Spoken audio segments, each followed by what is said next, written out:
Hello guys, what's up? It's Asif here again. So, 20 March we got the Fujifilm XF 100, GFX 100 R8, and it's the worst camera in the world I ever see. Now, I created a video dedicated for that particular reason and don't buy this camera. Here, I'm gonna say one thing. Do we really need medium format camera in 2025? Do we really need it or not? That's my questions. I don't know the actual sales number of Fujifilm GFX camera systems. Yes, there are someone using it.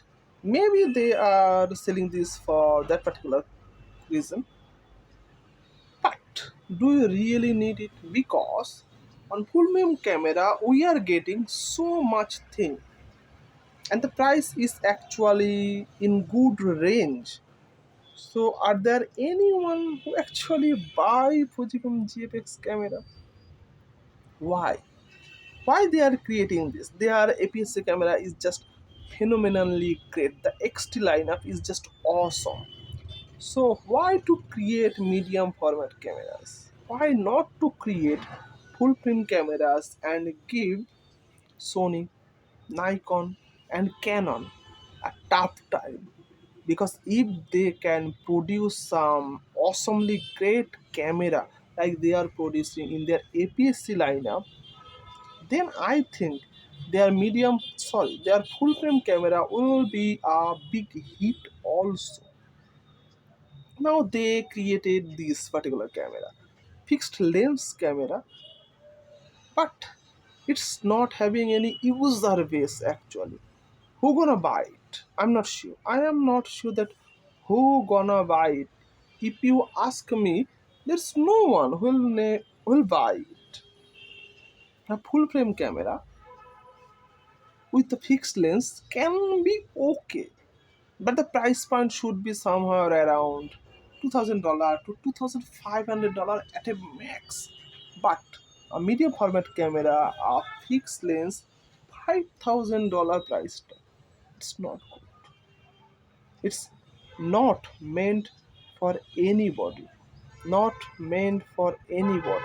No one really want to buy it.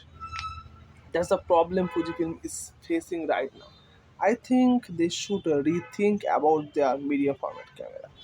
Yes, they should, because there's no place for medium format cameras in this world. You can say that, wait a minute, the phase one, Hasselblad, and many one cameras actually surviving. Yes, but they are in a different category. Philippine. You are not Hasselblad. You are not phase one. Remember that in this era of $2,000 medium format camera, the Leica $600 medium format camera is surviving still surviving, and they are doing far greater than anyone. Their sales number is a little bit low, but the margin they are getting is huge. But Fujifilm, you are not Hasselblad, you are not Faisal, so why to mimic them? And I don't think that any of them ever did it. A $5,000 camera, fixed lens, medium format sensor, no one ever did it. So why? Why in the world Fujifilm did it? I'm not sure. I don't have any answer of these things. I think they should not have any medium format cameras in their lineup in 2025 as well. Let me know. What do you think about this medium format sensor camera in 2025? Do you really need it? Do you want it? Or if you want, then why is it? Give me the reason, a perfect reason that I can convince myself to have one in future. Of course, in future. Let me know in the comment section below. I just love to know from you guys. And if you hate it, also let me know. Although I know that you guys hate it, I know that. But if you really hate it, just let me know in the comment section below. I just love to also know that particular reason for hating you the Fujifilm medium format camera. Goodbye, have a nice day, see you soon.